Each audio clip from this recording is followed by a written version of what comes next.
Bueno, muy buenas tardes a todos en esta jornada en que continuamos con la celebración de las quintas jornadas Ciudades de la Moda, del Arte y del Diseño 2017, que comenzamos ayer en el Real Casino de Tenerife con la conferencia de Lola Gabarrón, aquí presente, sobre los vasos comunicantes entre la moda y el perfume. Los que no asistieron no saben lo que se perdieron, porque fue algo extraordinario. Y hoy continuamos con las dos charlas, ahora la de las 6 y posteriormente la de las 8. Hemos empezado con un poquito de retraso porque ya todos han comprobado que la cola de acceso, ¿no?, con Tiquetea, que es imprescindible para controlar el aforo, pues es un poco lento y por eso empezamos con un poquitín de retraso. En la tarde de hoy tenemos en esta primera sesión a Yaisa Pinillo, una persona muy querida, una gran amiga, que yo creo que la gran virtud de Ciudades de la Moda es que en realidad es una actividad de amigos, donde se van integrando cada año nuevas personas que van quedando dentro de lo que es Ciudades de la Moda y vamos contactando con otras personas nuevas que tienen muchísimas cosas que decir. Y en ese contexto, una persona que es nacida en La Orotava, nacida en Tenerife, como Yaisa, que se formó en la Universidad de La Laguna, en Historia del Arte, y que ha tenido una trayectoria fantástica, envidiable, pues hace que quisiéramos integrarla dentro de nuestro concepto de Ciudades de la Moda, el arte del diseño. Bueno, ¿y quién es Yaisa? Como ya anuncié, ella se licenció en Historia del Arte, y luego continuó su formación dentro de la beca Erasmus en años muy complicados para el desarrollo de Erasmus en la Universidad de Turín. Y justamente esa posibilidad de desplazarse, estudiar, ampliar su formación como historiadora del arte y ese abrir los ojos al mundo en Turín es lo que, fíjate tú, tantos años después, te trae de vuelta a Tenerife, ¿verdad? Sí. A poder hablar de la ciudad de Turín. Pero bueno, Yaisa no se conformó solamente con esa formación complementaria, sino que luego siguió trabajando, estudiando, investigando, acercándose cada vez más a un mundo tan interesante como el mundo del diseño de vestuario, adecuado al mundo sobre todo del ballet, del flamenco, y la verdad es que en este terreno tiene una experiencia extraordinaria. Ha hecho diseños de vestuario para el Ballet Nacional de España, para muchísimas bailadoras y compañías de flamenco en España, con unos diseños verdaderamente espléndidos. Y esa etapa se fue conformando con otra formación en la Central St. Martin's Academy de Londres, con un estudio específico que nunca me acordaré del instituto. La Fondazione Roberto Capucci en Florencia. De Florencia, en plisado, ¿no? Exacto. En estudios de plisado, de vestuario. Luego continuaste con formación en... ¿Cuál era el otro? Bueno, yo imparto un máster en la Escuela Universitaria TAI, concretamente sobre vestuario escénico, que debe ser uno de los primeros estudios, al menos nacionales, tan específicos sobre vestuario escénico. Sobre vestuario escénico.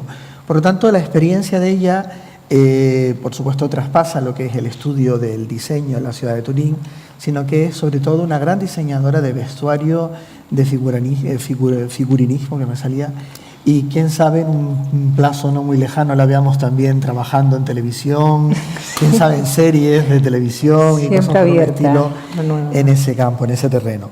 Pero la invitamos para estas jornadas de Ciudades de la Moda para que nos hable de un espacio italiano tan interesante como es la ciudad de Turín. Ella ha titulado Turín, Corte Real y Capital de Cultura, Diseño y Estilo.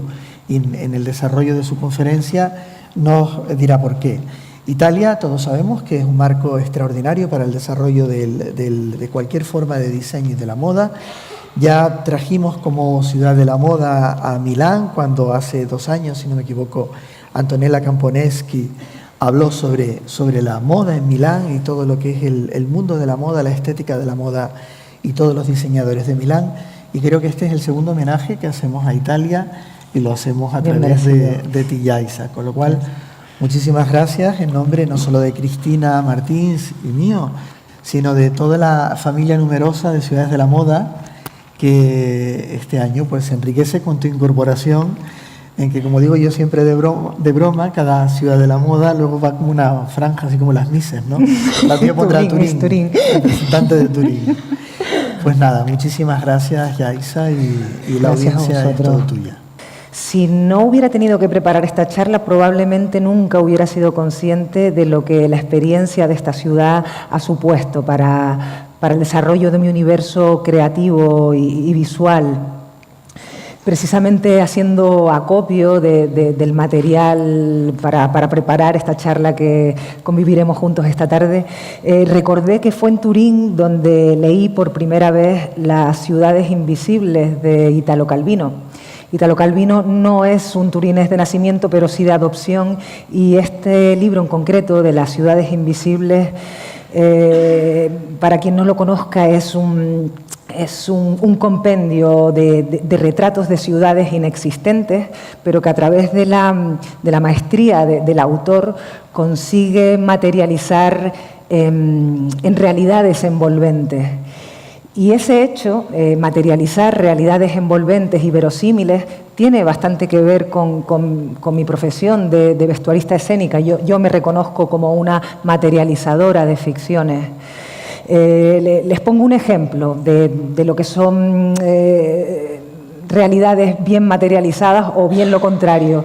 Probablemente todos alguna vez hayan ido a ver una representación de una ópera barroca, un Shakespeare, un Lope de Vega, y al acudir al teatro ven que está ambientada en la actualidad en un arrabal barcelonés o Madrid durante la movida o en un contexto que no obedece al contexto original de la obra. El ejercicio que les pido que hagan es, si ustedes han conseguido seguir el hilo argumental de la obra sin encontrar fisura entre esa nueva propuesta y el contexto original del espectáculo, es que posiblemente haya habido un equipo creativo que ha hecho una investigación profunda para generar analogías entre ese contexto original y la nueva propuesta.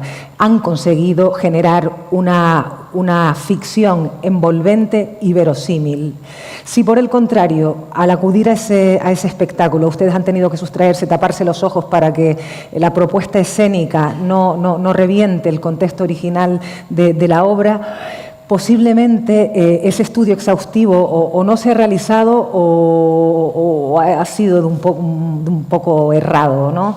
Es curioso porque releyendo estas ciudades invisibles de Italo Calvino, él hace una explicación de cuál es su método para materializar realidades envolventes y verosímiles. Les voy a leer un fragmento de este prólogo para que vean la dificultad de eso, ¿no? De generar ficciones verosímiles. Él dice: cuando escribo, procedo por series. Tengo muchas carpetas donde meto las páginas escritas, según las ideas que se me pasan por la cabeza, o apuntes de cosas que quisiera escribir. Tengo una carpeta para los objetos, una carpeta para los animales, una carpeta para las personas, una carpeta para los personajes históricos y otra para los héroes de la mitología. Tengo una carpeta sobre las 4 estaciones y una sobre los 5 sentidos, pero todas esas páginas no constituyen un libro. Un libro es un espacio donde el lector ha de entrar, dar vueltas, quizá perderse. Y alguno de vosotros me dirá que esta definición puede servir para una novela con una trama, pero no para un libro como este, que debe leerse como se leen los libros de poemas o de ensayos, o como mucho de cuentos. Pues bien, quiero decir justamente que también un libro así, para ser un libro, debe de tener una construcción, es decir, es preciso que se pueda descubrir en él una trama, un itinerario, un desenlace. Este es el procedimiento que utiliza Italo Calvino para materializar sus ficciones y en concreto para materializar estas ciudades invisibles, que guarda bastante relación con lo que me toca a mí hacer esta tarde aquí, porque voy a materializar una ciudad invisible. Lo digo porque no estoy hablando de París o de Nueva York o de Roma, donde todos tenemos una idea preconcebida de la ciudad, aunque jamás la hayamos pisado. Bien, en Turín eso no ocurre. Mi intención esta tarde es trazar un itinerario por ciertos contextos, ciertos lugares y personajes que han supuesto el enriquecimiento de mi universo visual y creativo. Lo primero, para materializar una ciudad invisible, es que aparezca la imagen, es situarla en el mapa. Turín es la capital de la región del Piamonte y, como su nombre indica, se encuentra engastada en las faldas de los Alpes. Obtiene múltiples influencias de Francia, está completamente afrancesada porque coincide en gran parte de su territorio con Francia, ¿no? Colindan estilísticamente, visualmente, incluso dialécticamente, porque el dialecto piamontés parece más francés que propiamente italiano. Turín, para mí, por supuesto, tiene una historia previa fundamental, pero para mí es una ciudad del siglo XIX. Y hay un carácter en ella realmente la hace una ciudad de este tiempo. Si yo tuviera que recrear una ficción tipo Guerra y Paz, Sentido de Hoy, Sensibilidad, o Retrato de Dorian Gray, así una cosita un poquito más oscura, yo creo que no me iría a Londres ni a cualquiera de esas ciudades donde normalmente estas épicas centran tanto su desarrollo. Normalmente todas estas grandes novelas del siglo XIX tienen muy presente la ciudad donde se desarrolla la trama. Y yo elegiría precisamente a Turín porque... esto es pantalla completa, perdón. Principalmente por su ligazón al sentimiento de lo sublime romántico. Los elementos que, a mi entender, hacen de Turín una ciudad de lo sublime romántico es fundamentalmente la presencia sobrecogedora de los Alpes. Los Alpes son unas montañas realmente sobrecogedoras que funcionan, que han tenido mucho predicamento en todas las poéticas románticas. Turín es una ciudad completamente doblegada a un clima extremo. No pensemos que está metida en medio de los Alpes, y el paso de las estaciones realmente genera metamorfosis dentro de la ciudad.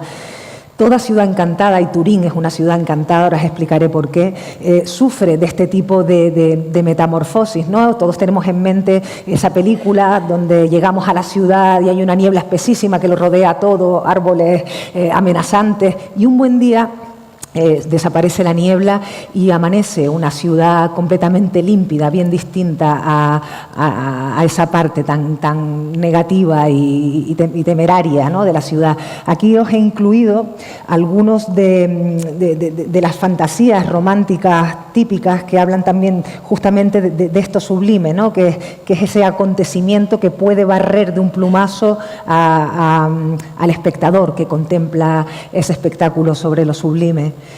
Aquí tenemos un cuadro de William Turner, pero ya también Friedrich habla sobre esto. Y un poco volviendo a ese talante negativista o destructivo que tiene Turín, quisiera pararme en esta imagen. Esta imagen cuenta y representa a la perfección el cariz destructivo, no voy a utilizar otra palabra. Turín es expresa de una fricción de dos fuerzas muy notorias, muy tangibles. El que me conozca sabrá que yo no soy nada paranormal, que bastante tengo con lo normal. Pero en Turín la fricción entre las fuerzas de lo positivo y lo negativo están completamente presentes, y a lo largo de su historia la salpican con unos episodios que yo tildaría de burla diabólica o algo así. La imagen que están viendo ahora mismo en pantalla, ven que es algo bastante reciente, se la conoce como la tragedia de Superga, y cuenta el episodio en que, bueno, en Turín hay dos grandes equipos futbolísticos. Está la Juve, que es una especie del Real Madrid superinternacional, pero luego está el Torino, que es un equipo muy emocionalmente ligado a la historia de la ciudad. Bien, en el regreso de un partido de fútbol, creo que fue en Lisboa, el avión donde viajaba todo el equipo viene a estrellarse contra el muro de la Basílica de Superga, que es el símbolo sagrado de la ciudad. Este tipo de catástrofes donde se entremezcla lo muy emocional e incluso lo sagrado en catástrofes tremendas es muy propio de ese carácter ocultista esotérico de Turín que ahora intentaré desarrollar. Sin meterme en más, les hablaría también del asunto de la Sábana Santa. Que a mi gusto también es una especie de broma diabólica, ¿no? De que en los años 80 finalmente se establece a través de lo del carbono 14 que toda esa parafernalia que ha montado la Iglesia en torno a la Sábana Santa es poco más que una broma macabra, ¿no? Actualmente la Iglesia sigue buscando teorías para darle credibilidad al paño santo. Les he querido introducir también esta diapositiva que es la Sacra San Michele. Es la localización que se elige para rodar El nombre de la rosa. Está en una población a 40 kilómetros de Turín y, como sabéis, también tiene una componente bastante diabólica en su argumento y, por supuesto, también es una postal absolutamente clara sobre lo sublime romántico. Turín, en esta época, en torno a la mitad de la centuria del XIX, le acaece un episodio histórico fundamental en la historia italiana que se conoce como la unificación italiana y que podría resumir en que toda Italia se unifica bajo la corona de la dinastía Saboya, que se establece en la ciudad de Turín. ¿Qué es lo que ocasiona esto? Pues un poco Turín por chinchar a Roma, que es la capital simbólica no solo de Italia, sino de toda la cristiandad, se abre de una manera de 360 grados a todas aquellas religiones y hermandades secretas que están proscritas en el resto del territorio y les ofrece campo libre para su desarrollo. En esta época, en el XIX, empiezan a desarrollarse innumerables teorías ocultistas, esotéricas. Hay una muy curiosa que habla de que en Turín está el epicentro entre dos triángulos geomágicos compuestos a su vez por tres ciudades. El triángulo de la magia blanca lo compondrían Lyon, Praga y Turín, y el triángulo de la magia negra estarían compuestos a su vez por Londres, San Francisco y Turín. Turín siempre tiene esta dualidad tremenda entre el progreso, el positivismo y la fatalidad. Ya iremos viendo a lo largo de esta presentación cómo estos choques se repiten a lo largo de la historia turinesa, que por otro lado estamos viendo que es una ciudad de las luces. En esta época Turín es parada obligatoria de todos los viajeros del Grand Tour, se reproducen los teatros, las grandes galerías con luminosos negocios, los grandes cafés turineses donde se reúne toda la cúpula cultural, políticos, soldados, por supuesto aristócratas. Estamos hablando de la corte de la Italia unificada, grandes burgueses que llegan a Turín, que es una ciudad realmente viva económicamente. Y si existe un materializador de ficciones que cuenta de manera excepcional esta realidad, la realidad de este tiempo, ¿no? Este momento del final, ¿no? De una época que se acaba, del antiguo régimen al que ya le quedan poquitas horas de vida, es sin duda Luchino Visconti, que en este film El gato pardo hace un retrato interesantísimo, ¿no? de este proceso social que vive Turín. El gato pardo no se desarrolla en Turín, pero las referencias son continuas. Turín y Sicilia son las dos primeras regiones que se anexionan a la corona de los Saboya con corte en Turín. De hecho, esta escena que estamos viendo en este momento, aparece Alain Delon vestido de soldado que viene de Turín, porque Turín es una ciudad magnamente de soldadesca, es una ciudad bélica de toda su vida. Las enormes plazas de Turín, las amplísimas avenidas están pensadas para conducir hacia la cantidad de cuarteles que existen en la ciudad. He querido introducir aquí al personaje de Visconti, primero porque es eso, un materializador de ficciones, pero quien realmente quiero traer a colación es a Piero Tosi. Piero Tosi es el vestuarista de todas las ficciones de Visconti y de muchos otros. Por ejemplo, de Pierpaolo Pasolini, de quien no quiero hablar ahora porque nos saldríamos de este espacio finisecular que no quiero que abandonemos. Piero Tosi es un vestuarista eminentemente historicista, pero que no se limita a copiar las modas del pasado. Es un artista capaz de introducir en sus creaciones sentimientos. Cuando yo veo estos vestuarios, no veo una mera copia de eso, de los modos del pasado. Estoy viendo sentimientos, estoy viendo decadencia, elegancia, la pena por un tiempo que ya no se va a repetir. Este hombre es un grandísimo generador de ficciones complejas. Quería pararme en este periodo de tiempo que más o menos ocupa desde 1880 a 1910, porque es un periodo febril históricamente que se ve también muy reflejado en las modas del momento. En este momento vemos convivir el uso del polisón con las creaciones de Paul Poiret, las túnicas de Fortuny. Y todo este universo finisecular de la Belle Époque es el que sirve de alimento para mi inspiración en este espectáculo que les quisiera presentar. Estoy hablándoles de Zaguán, el espectáculo que vestí para el Ballet Nacional de España y que en principio es también un sincretismo de todos estos estilos que se solapan y se sobreponen en estos escasos 30 años de los que estamos hablando.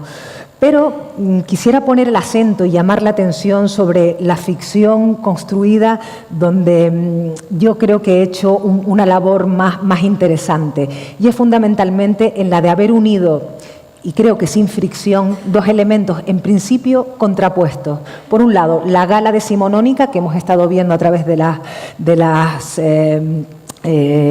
propuestas de Piero Tosi, y al mismo tiempo lo flamenco. Lo flamenco tenía que estar absolutamente presente en este espectáculo, era la única premisa, por decirlo así, que se me imponía, y el vestuario flamenco tiene unas obligatoriedades técnicas muy concretas y muy que hay que seguir. O sea, un espectáculo, lo importante en un espectáculo de danza, lo principal es que se dance.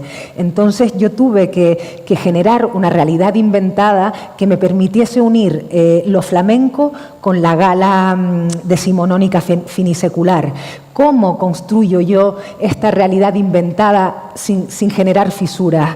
Primero haciendo un estudio exhaustivo, muy exhaustivo, de las texturas de la época, de los cortes, de los tratamientos textiles. Aquí estamos viendo el uso de plisados, de estarcidos, de engastes, aquí hay un estudio cromático basado sobre todo en Gustave Moreau, esa disolución de los tejidos en brillos y fueron una de las grandes inspiraciones de este ballet.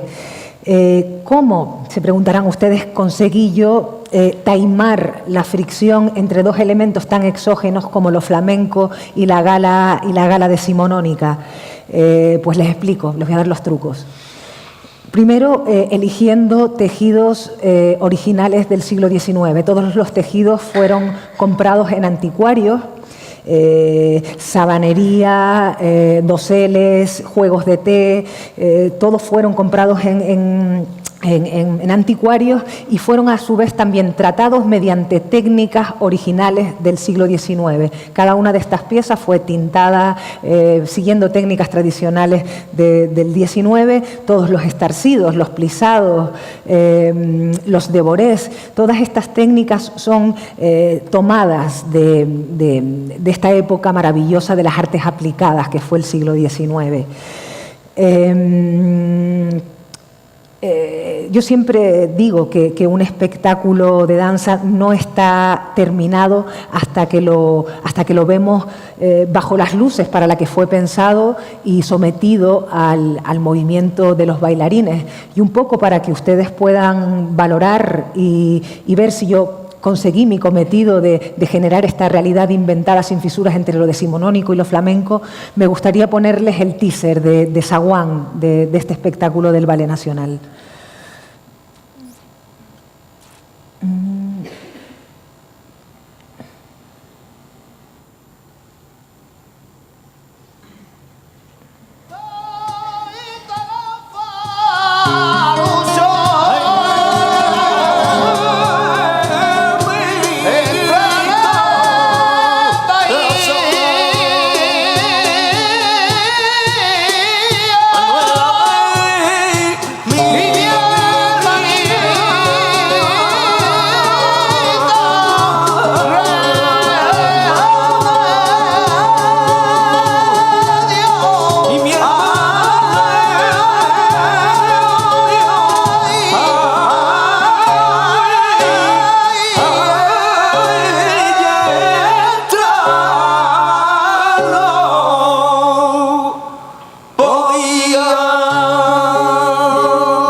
Ahora quisiera, después de este interludio folclórico, volver a Turín. Si en un principio estábamos hablando de la Turín romántica, aristocrática, de la que tanto Visconti como Piero Tossi nos dan un retrato fundamental y que ya veis cómo me ha servido a mí de referencia para el desarrollo de mis poéticas. Existe en Turín un personaje bisagra que da comienzo a una nueva época, ¿no? Es el final del antiguo régimen y la industrialización que se hace con ello. Digamos que el atrezo de la ciudad comienza a oler a industrialización, a contemporaneidad. Y si existe un personaje bisagra entre estas dos realidades, para mí sin duda es Friedrich Nietzsche, que tiene en Turín un capítulo fundamental, porque al tiempo también ilustra esta dualidad de las que le vengo hablando, entre el positivismo, el progreso, lo constructivo y la fatalidad y la desgracia total. Nietzsche reconoce que fue en Turín donde vivió los 10 meses más felices de su vida. Más de 10 meses no vivió este hombre allí, pero allí le da tiempo de escribir 6 de sus obras cumbres, entre ellas El crepúsculo de los ídolos, El exe homo, El anticristo, pero tiene la maldita, la suerte, digo, la desgracia de acaecerle un episodio que lo enloquece, lo vuelve loco definitivamente y a partir de ese momento queda encerrado en un manicomio de por vida hasta que muere en 1900. El día en que se volvió loco fue el 3 de enero de 1889, pues hasta 1900 permanece en un manicomio en Basilea. Es curiosa y para mí realmente muy emotivo, ¿no? De repente pasar al lado de su casa y ver esta placa donde reza que él conocía la plenitud de espíritu. Esta casa también, o sea, esta foto también corresponde a su vivienda. Y coexistiendo con esta etapa de Nietzsche en Turín, ocurre también los trabajos de finalización del edificio de la Mole. La Mole es otro de esos símbolos de Turín y precisamente Nietzsche hace alusión a ella porque coinciden, ¿no?, en el tiempo en que se estaba construyendo, y dice así: hace poco he pasado cerca de la Mole Antonelliana, el edificio más genial que con seguridad se haya construido jamás. Extraño, eso aún no tiene ni nombre, pero por su impulso hacia arriba no recuerda a otra cosa sino que a mi Zaratustra. Lo he bautizado exe homo y lo he rodeado en mi espíritu con un inmenso espacio libre. Por supuesto, Turín, como no podía ser menos, es víctima de estas fatalidades tan propiamente turinesas, y en el año 53, hace bien poquito, se desprenden 47 metros de su aguja.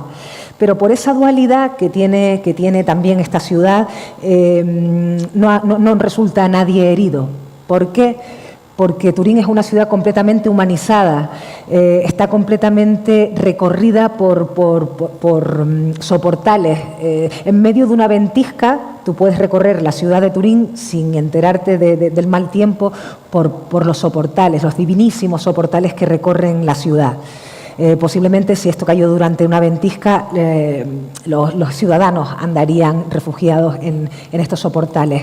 Deciros solo que hoy la Mole Antonelliana constituye para mí uno de los mejores museos del cine del mundo, y no solo por los contenidos específicamente cinematográficos, sino por la propia experiencia del edificio, que es absolutamente interactiva. Entras y hay un ascensor que te dispara contra el techo a altísima proporción del edificio, y bueno, ahí empiezas a bajar, que es una visita obligada. Cierra los lunes, si van a Turín no dejen de ir a la Mole. Si yo tuviera que representar o que contextualizar una ficción steampunk, stingos, tipo Drácula de Bram Stoker o Penny Dreadful, creo que en vez de Londres yo elegiría Turín. fundamentalmente por cómo conserva la ciudad este impacto entre el antiguo régimen y la brutal industrialización. Creo que esta postal que están viendo en este momento, para mí, define a la perfección la naturaleza de esta ciudad. El edificio neoclásico del antiguo régimen surcado por los cables del progreso.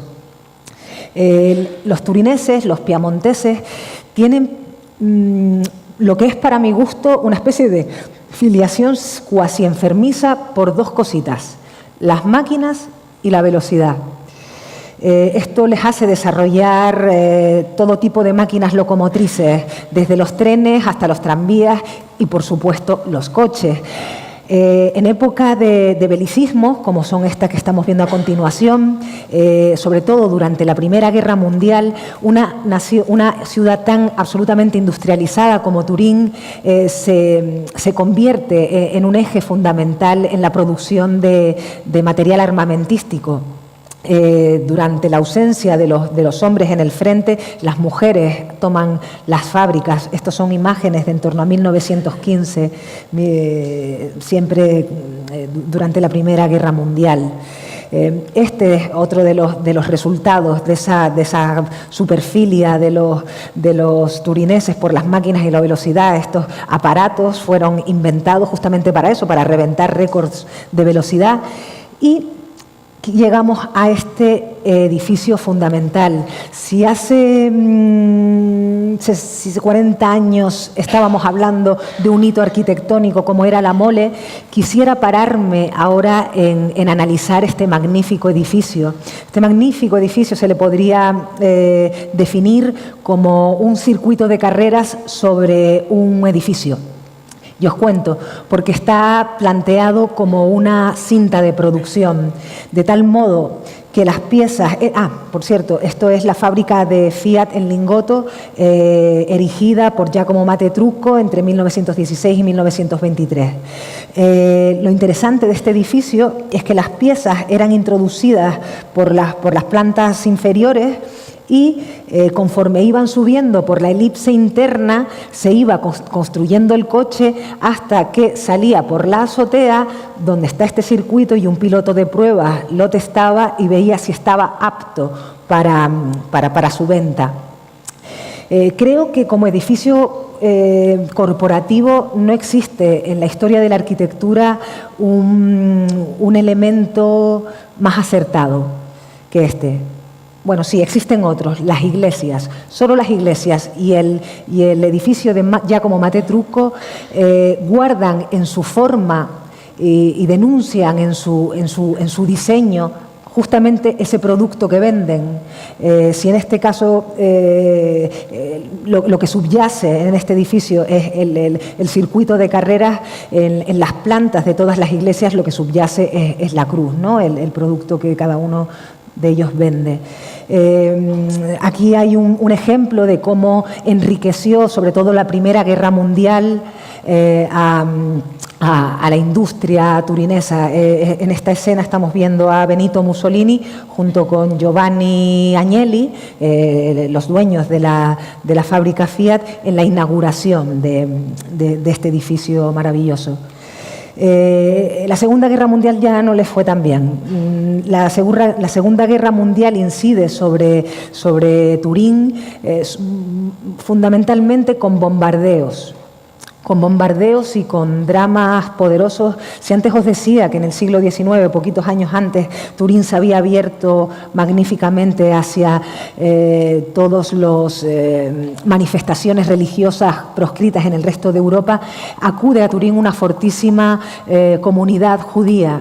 Pues imaginaros lo que tuvo que vivir esta gente durante el período nazi, en el epicentro del eje del mal, entre Italia y Alemania, ¿no? Siendo una ciudad absolutamente industrializada, siempre expuesta a bombardeos y a la desgracia. Aquí estamos viendo una imagen que a mí me parece maravillosa, aunque lo que cuenta no lo es tanto. Son los ensayos, los entrenamientos de niños de primaria frente a los bombardeos constantes. pero vamos a ponernos un poquito más alegres, a pesar de que el origen es el mismo, el bélico. En Turín existe un tipo de vanguardia que le es propiamente, que es muy turinesa. El futurismo es una vanguardia muy propia del norte de Italia y bastante emparentada con Turín. Lo que me interesa a mí en este momento sacar a colación sobre estas vanguardias es que empiezan a introducir elementos que anteriormente no estaban vinculados a lo pictórico. Me refiero a elementos como la representación de la velocidad, del movimiento, de la elipse, del movimiento secuenciado, de la sincronicidad, de la velocidad. Este retrato de bailarina para mí ha sido una de las mayores inspiraciones, ¿no?, a la hora de desarrollar yo, sobre todo vestuario para danza. El vestido que veremos a continuación tiene mucho que ver con todo esto, con esta composición que estamos viendo. Es un óleo de Sonia Delaunay que habla sobre el ritmo, se titula Endless Rhythm, y para mí todo el dinamismo que encierra esta pintura de las vanguardias tiene muchísimo que ver. Me parece un alimento fundamental para las poéticas del vestuario para danza. Esto que estáis viendo ahora es un collage que yo he hecho con temas de coreología unidos a todas las teorías del ritmo de la pintura de vanguardia. Y de ahí sale este vestido, que en esencia es un experimento suprematista que me inventé, porque yo sabía que en teoría los tres colores primarios al unirse producen el blanco. Y este vestido salía a escena con un mantón blanco. Yo pretendía que a los giros de la bailarina se produjese un blanco que junto con el mantón generasen este cuadro, ¿no? El mantón sería el recuadro superior y el fondo serían los giros de la bailarina. Esto por supuesto, eso no ocurrió. El vestido nunca fue blanco, pero sí conseguí representar múltiples, infinitas composiciones de aquellas que compusiese en su día Mondrian a través del movimiento de la bailarina. Otra de las inspiraciones que me han servido para el desarrollo de vestuario es sin duda Mark Rothko, en su tratamiento de las texturas, y también con respecto a las vanguardias, aquello que se refiere a la disolución de las formas en figuras geométricas simples. Para mí un vestido de flamenca es un círculo. Aquí queda bastante bien explicitado, ¿no?, que la simplicidad de la geometría del vestuario flamenco. ¿Cómo articulé yo las texturas de un vestido que solo contenía un único tejido? Esto está hecho con un único tejido. Pues a través de los plisados y el uso de flecos, que frente al movimiento tienen un comportamiento similar centrífugo. También quise ayudar a la descomposición de las formas a través de un tipo de patronaje muy complicado.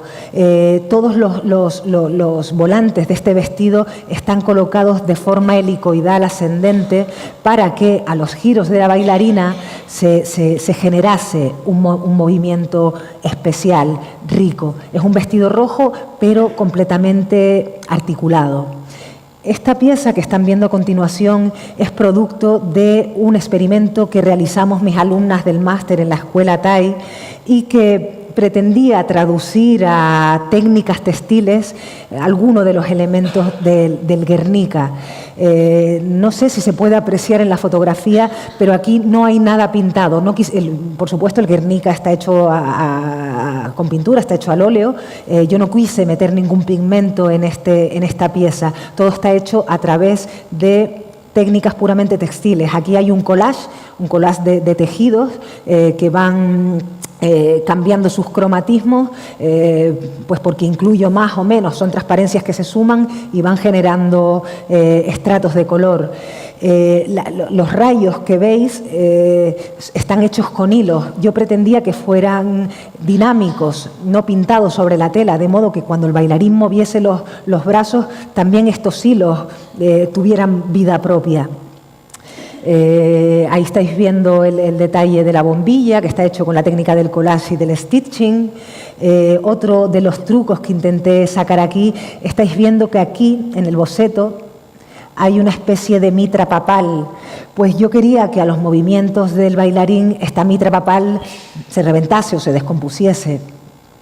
Estas escenas del Guernica tan expresivas las quise traducir a la técnica del stitching. El stitching es un tipo de bordado libre, muy expresivo, que pensé idóneo, ¿no? Justamente para la violencia y la agresividad de esta obra, ¿no? La hombrera está hecha con la técnica del punto smoke, que es algo similar al nido de abeja, pero mucho más complejo, y lo que intenté representar fue la montera de un torero a través de esa superficie. Lo que estamos viendo a continuación es mi último trabajo realizado, y en este caso no toma como ejemplo nada pictórico. Estamos hablando de valores escultóricos.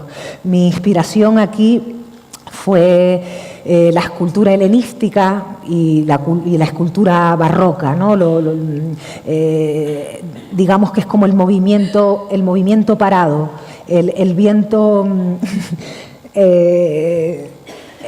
Lo vemos perfectamente representado, ¿no? en estas imágenes de Bernini o de la Victoria de Samotracia, como el mármol es capaz de traducir movimiento. Pues un poco esa fue mi intención con esa bata de cola.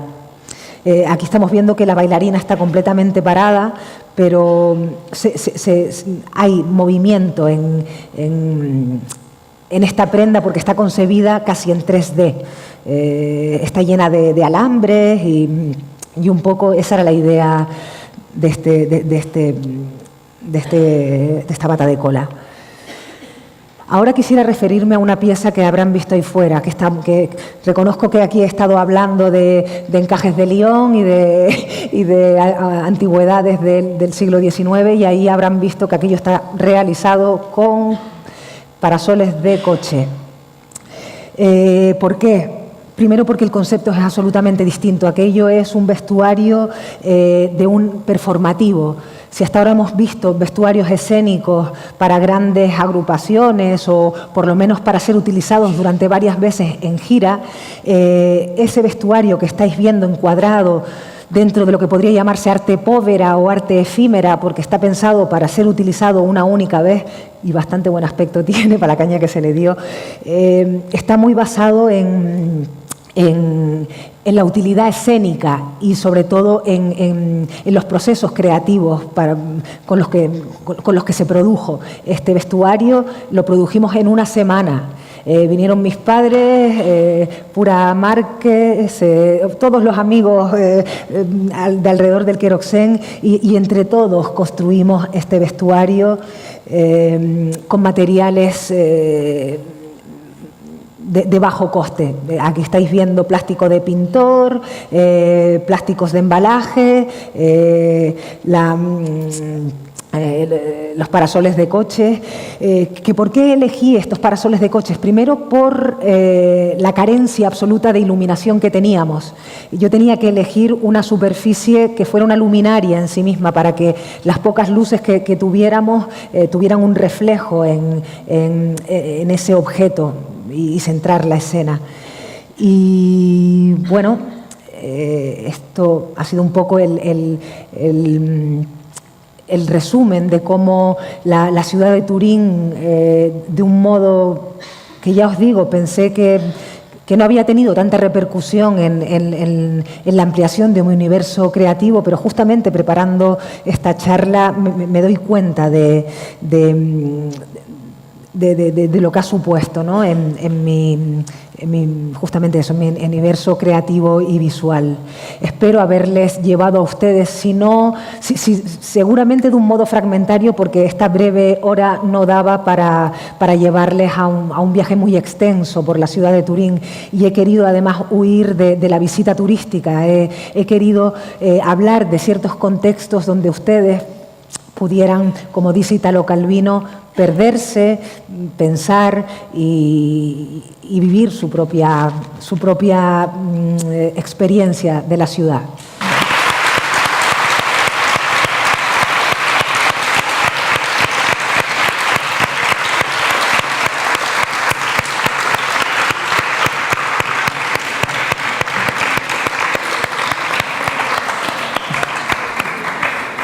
Muchísimas gracias, Yaisa. La verdad es que me ha parecido muy interesante y muy sugerente las vueltas flamencas que le has dado a tu tema, ¿no? Porque nos has llevado del dinamismo, la creatividad de Turín, la velocidad, el edificio de la Fiat, que es yo alucinante. creo, pero que es tan alucinante que yo creo que te va a generar a ti otro traje de flamenca inspirado en el edificio de Fiat. La verdad es que me ha parecido muy interesante porque en realidad lo que nos has presentado es de qué manera Turín y el dinamismo turinés a ti te ha mejorado tu percepción de lo que tú deseas hacer, que es el vestuario flamenco. El vestuario, bueno, no solo flamenco. No solo flamenco. No solo flamenco, me he expresado mal. El vestuario en líneas generales, ¿no? Cómo ese dinamismo turinés, ese diseño en Turín, la velocidad, la hélice y todos esos elementos que son tan turineses, a diferencia del concepto milanés, ¿no? Sobre todo en la moda, te ha influido y ha permitido que desarrollases un caudal creativo enorme. Yo quisiera hacerte una pregunta y ahora, por supuesto, todos ustedes tienen la palabra para que le hagan a Yaisa las preguntas pertinentes, pero de Turín y en ese background que supone Turín en tu formación y en tu experiencia de vida, ¿qué elemento te parece el que más realmente ha permeado tu capacidad creativa como diseñadora? Pues yo creo que el simple hecho de la vivencia de la ciudad.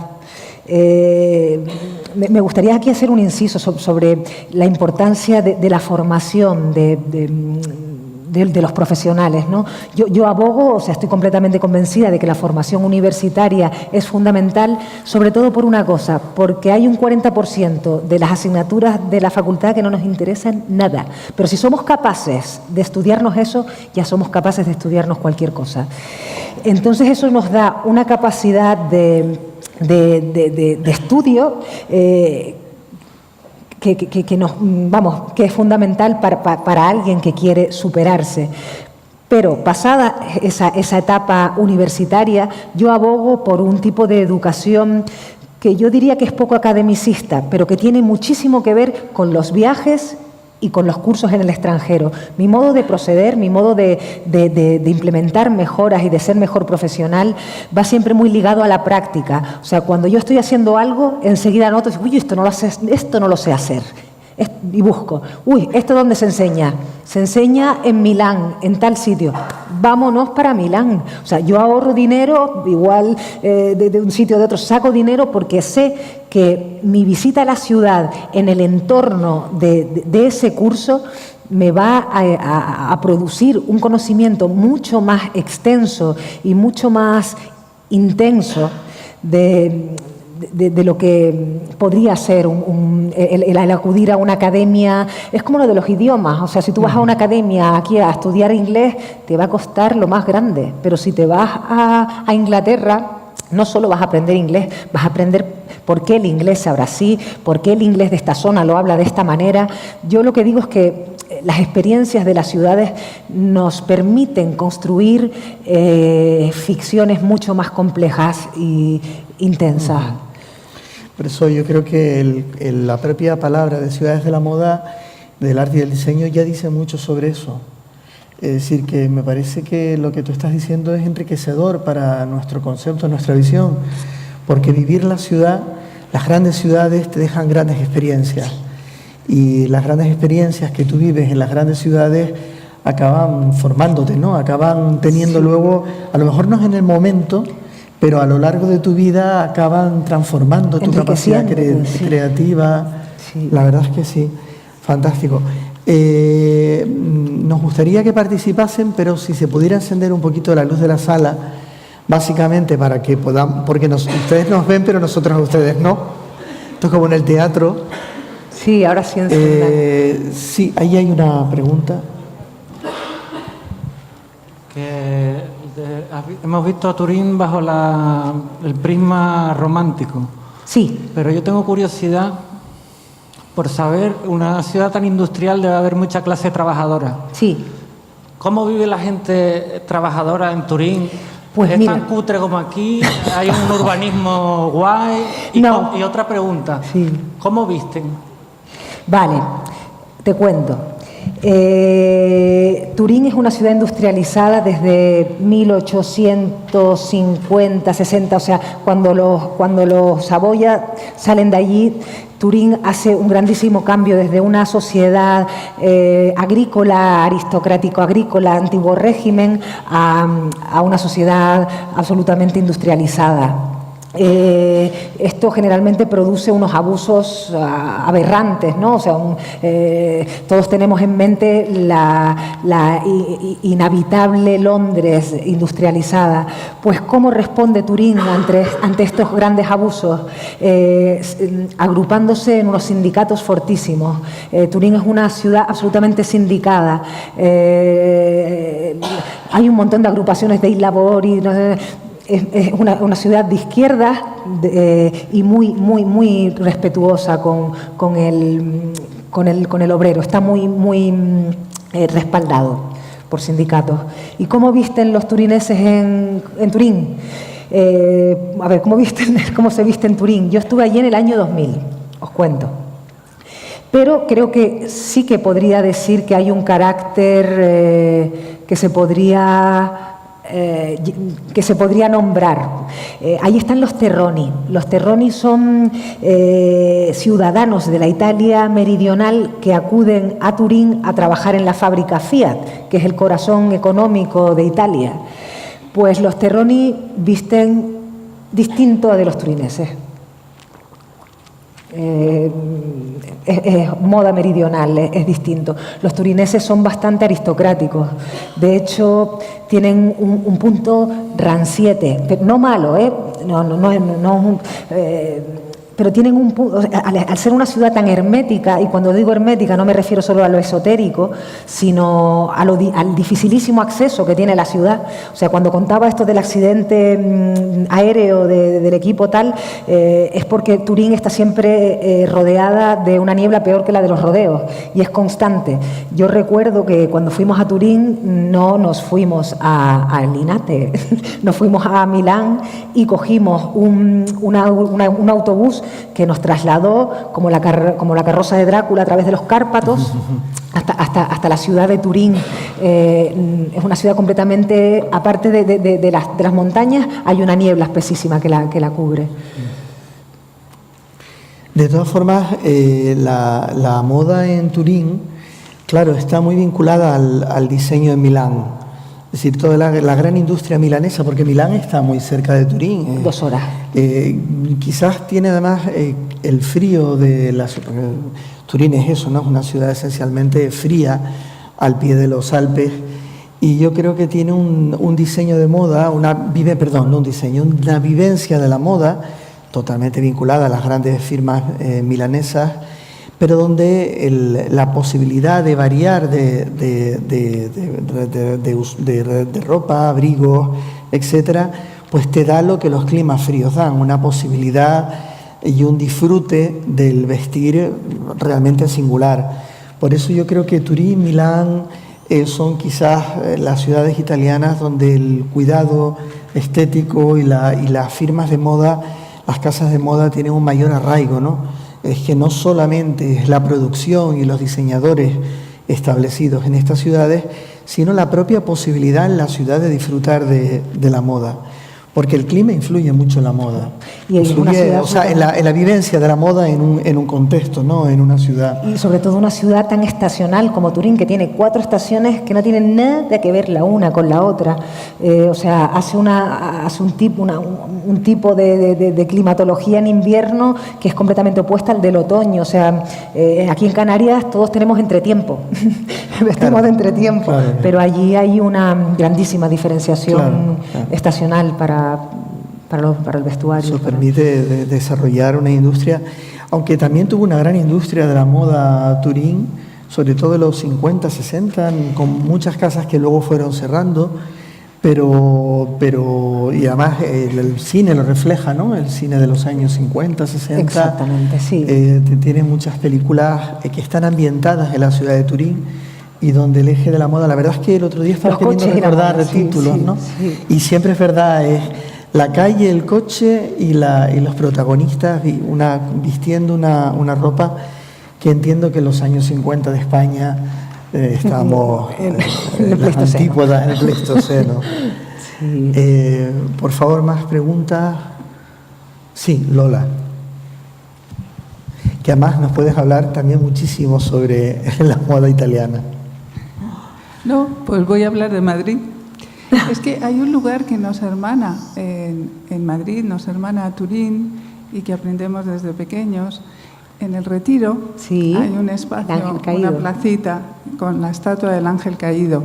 Este lugar es mágico, seas niño, seas mayor, porque da paso al parterre, que es una zona preciosísima que parece un cuadro de Piero della Francesca, porque son unos cipreses tallados de una forma especialísima. Y por otro lado al estanque del Retiro, que es la evasión y tal. Parco Valentino, ¿no?